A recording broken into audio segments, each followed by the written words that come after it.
Found this note nailed onto a tree on my front lawn. I don't really know how to describe it. I'll just let you read it for yourself. I saw you today. It was your birthday. You didn't see me. You hardly ever do these days. Your skin looks so nice and healthy, and your eyes. They were the most beautiful I'd ever seen them. You've grown so much. I remember how different you used to look when you were younger. I remember the first day I met you. It was 4 years ago. I was sitting at my desk, head down, listening to the teacher rattling off names of attendance. The teacher called out a name I didn't recognize, and a stranger's voice answered behind me. Was there a new student?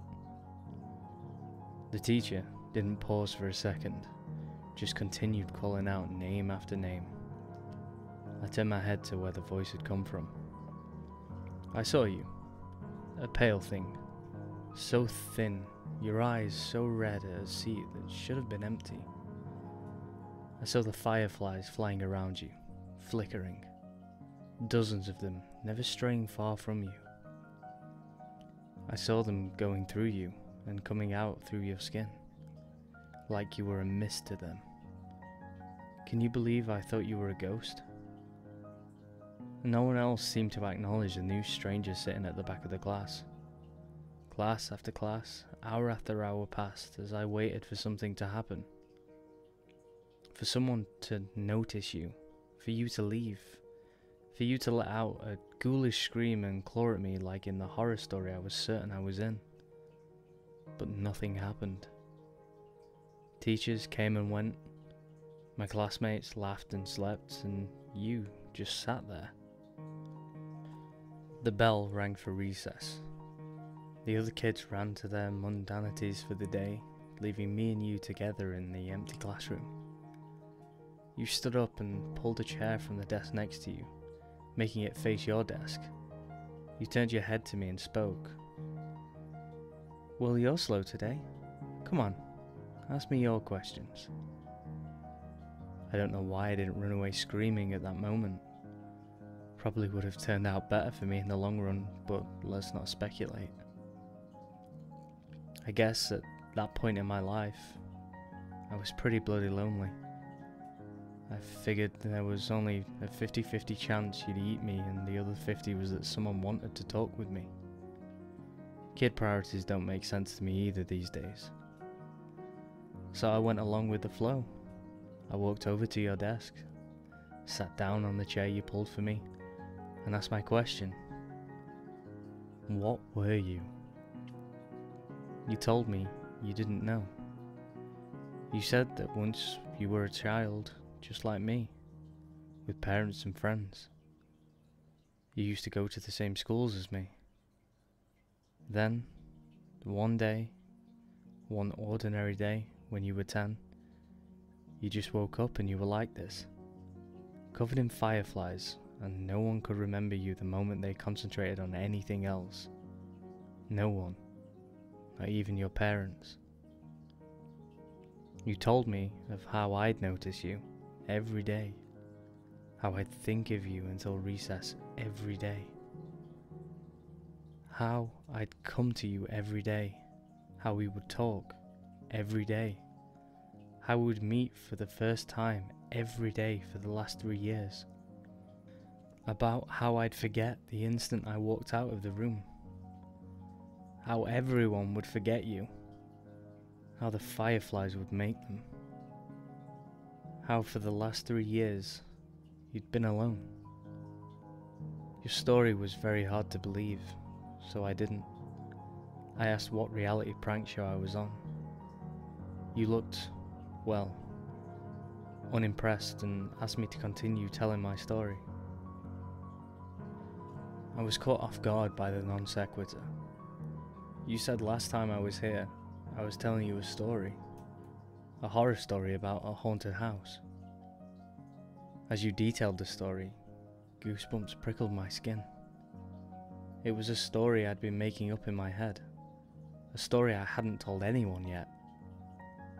At that moment, A million reactions were open to me, all simultaneously adequate and inadequate, but the only thing that seemed proper was to finish the story for you.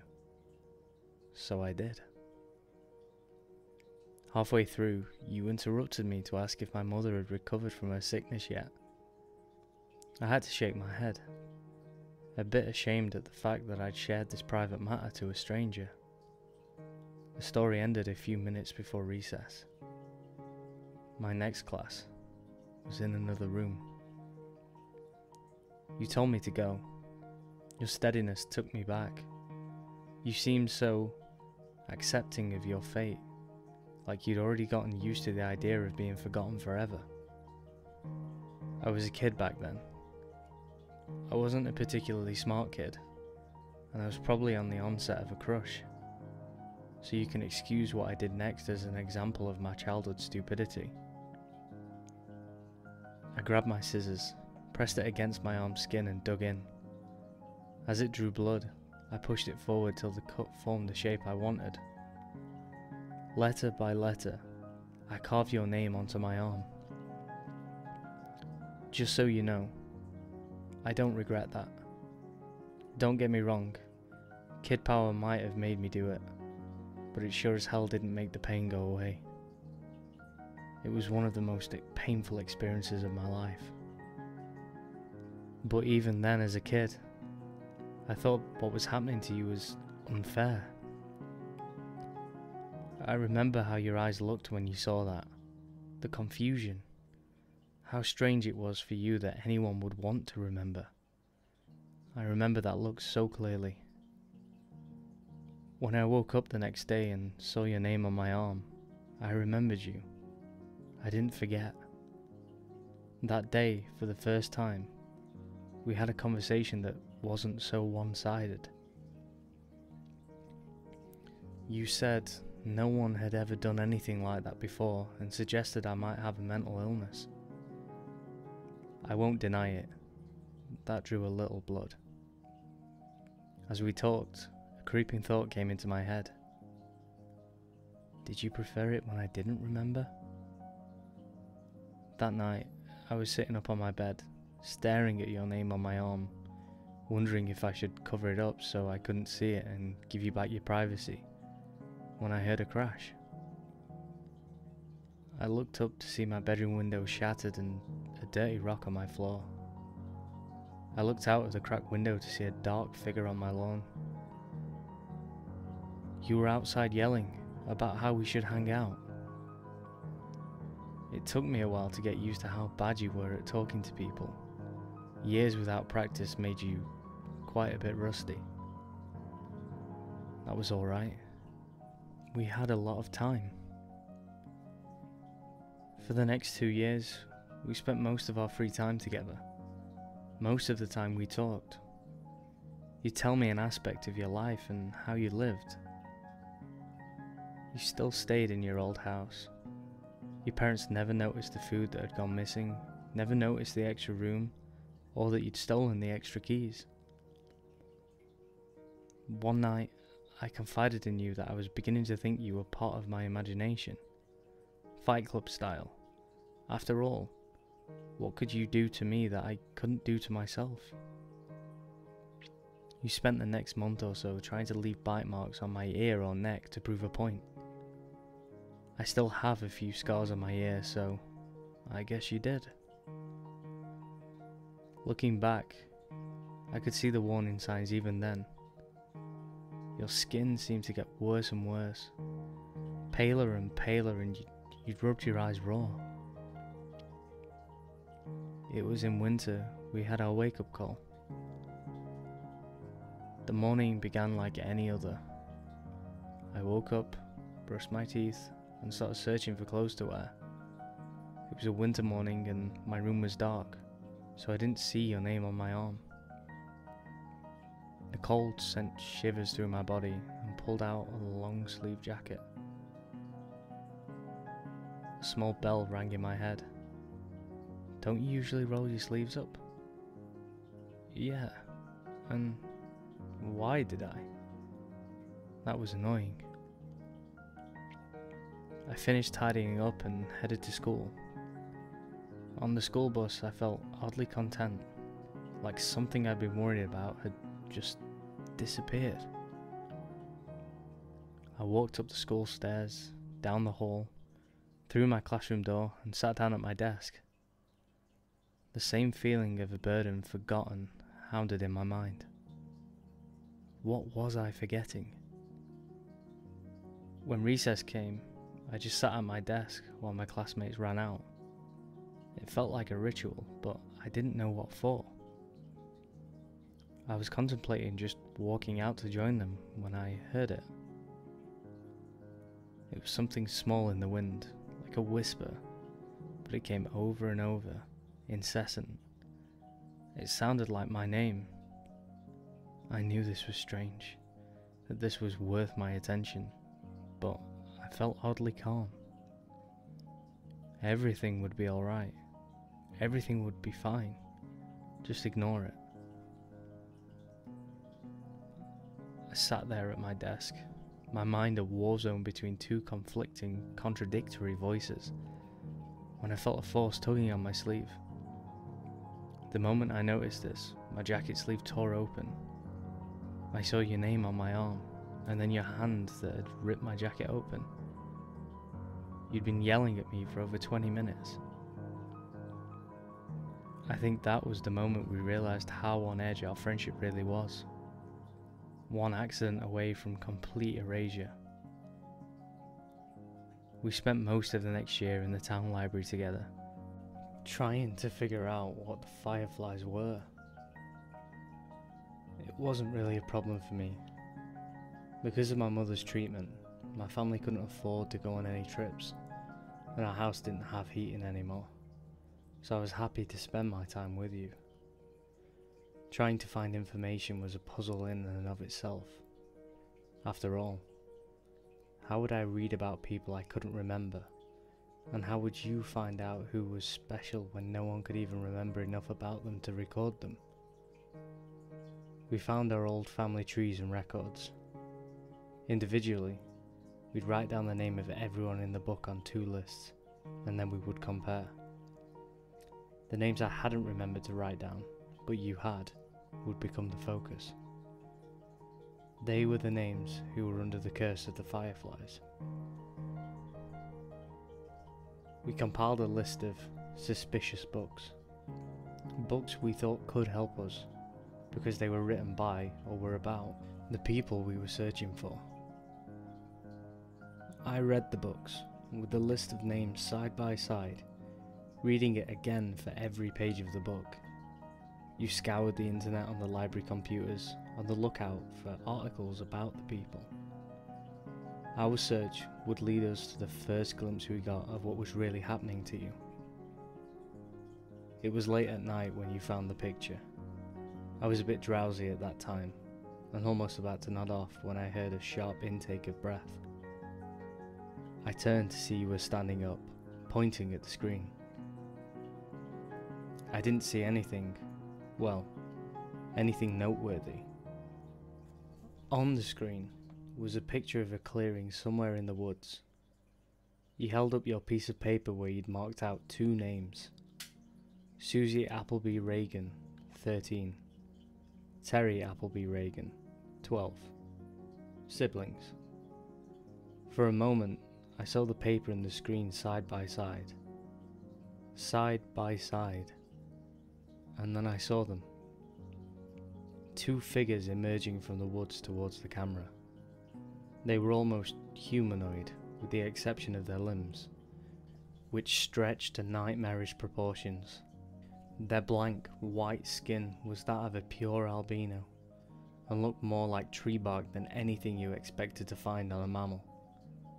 A cloud of fireflies surrounded the duo. The shorter one looked emaciated.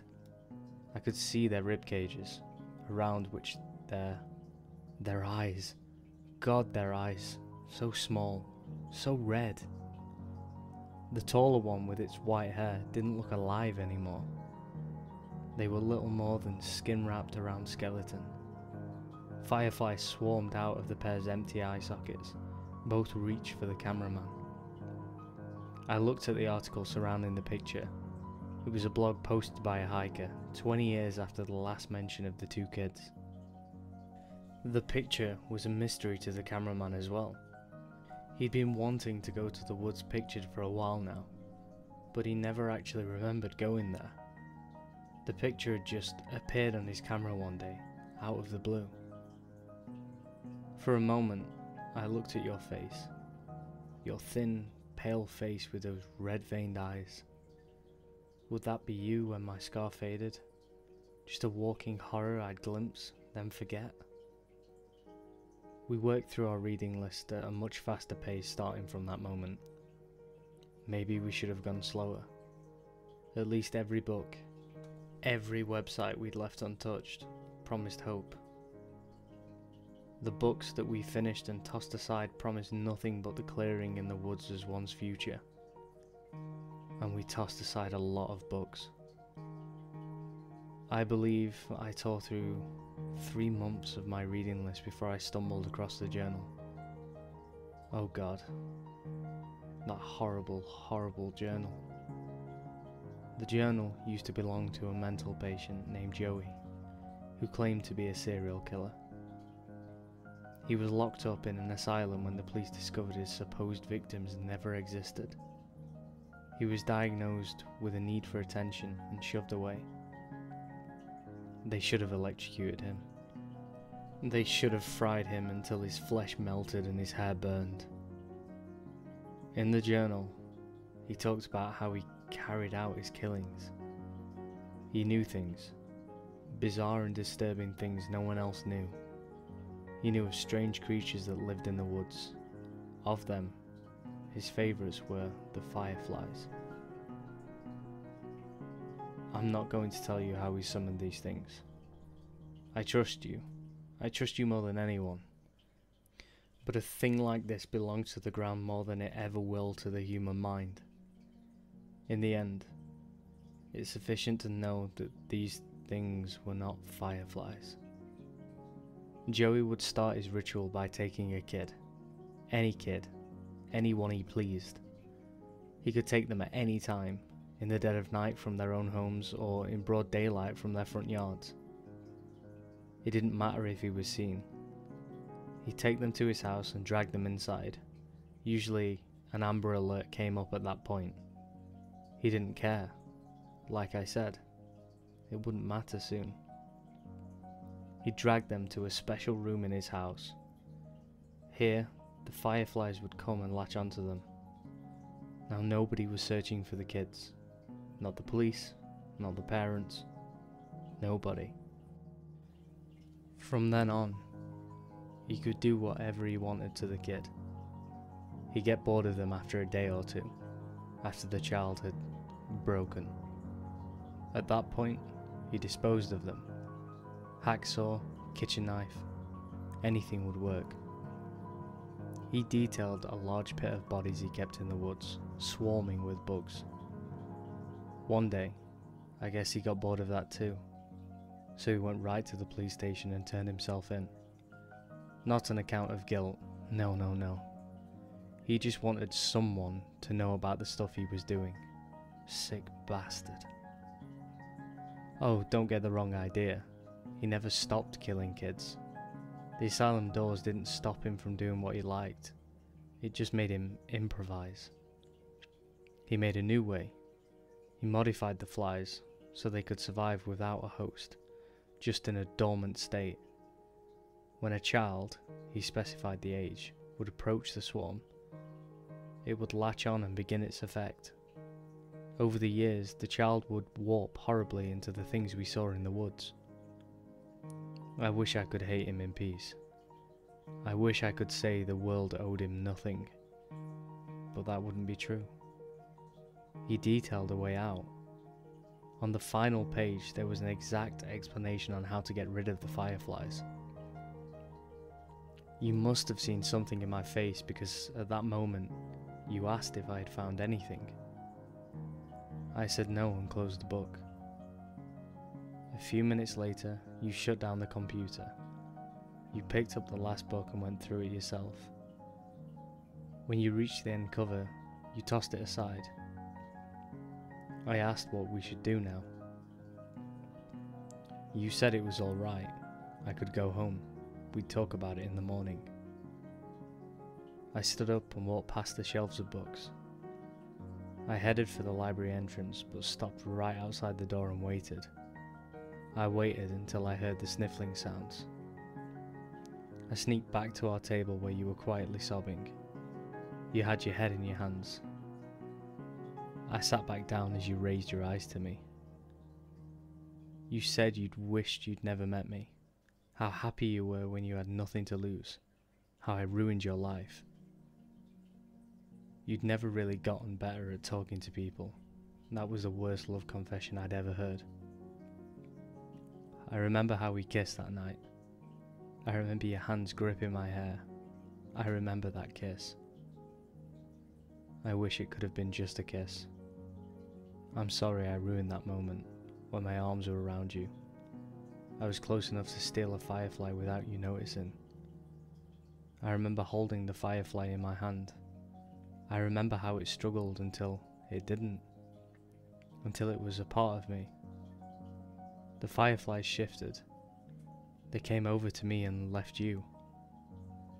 I remember the familiar look in your eyes, the confusion. I never wanted to see that confusion in your eyes again. You deserve to be loved, and you deserve to know that. I wasn't really living anyway. You reached for me.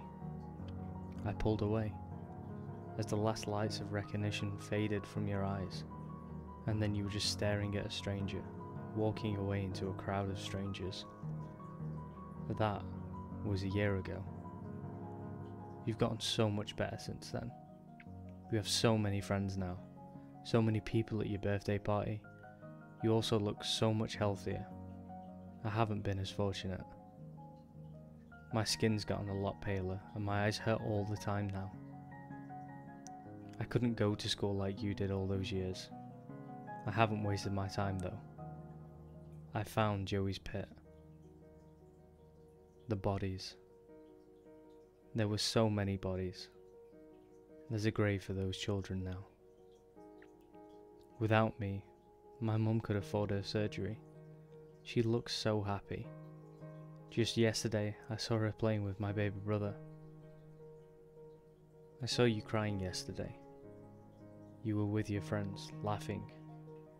For a brief moment, your eyes met mine, and then they were so wet. I think I'm going away. For good, I think.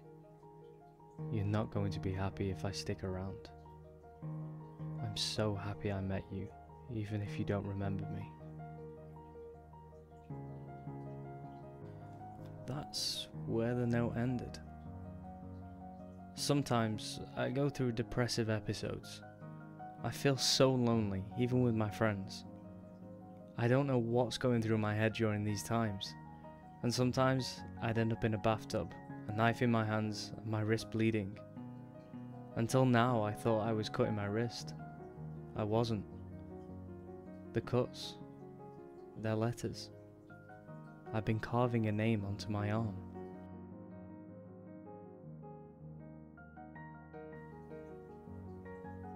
Hey guys, and thank you once again for listening to the latest in my CreepyPasta series. Thank you once again to all those that have commented on my recent videos and all the old ones as well. It's honestly been incredible, and all the positive feedback and things like that just made my day, made my week really. As you can tell, my voice has gotten a lot better, so it was a good job I rested it.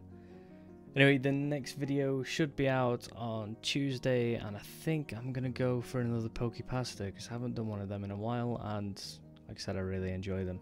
So anyway, any comments, suggestions, comment section down below, or check out the Facebook page which is in the description and send me a message through there. Take care.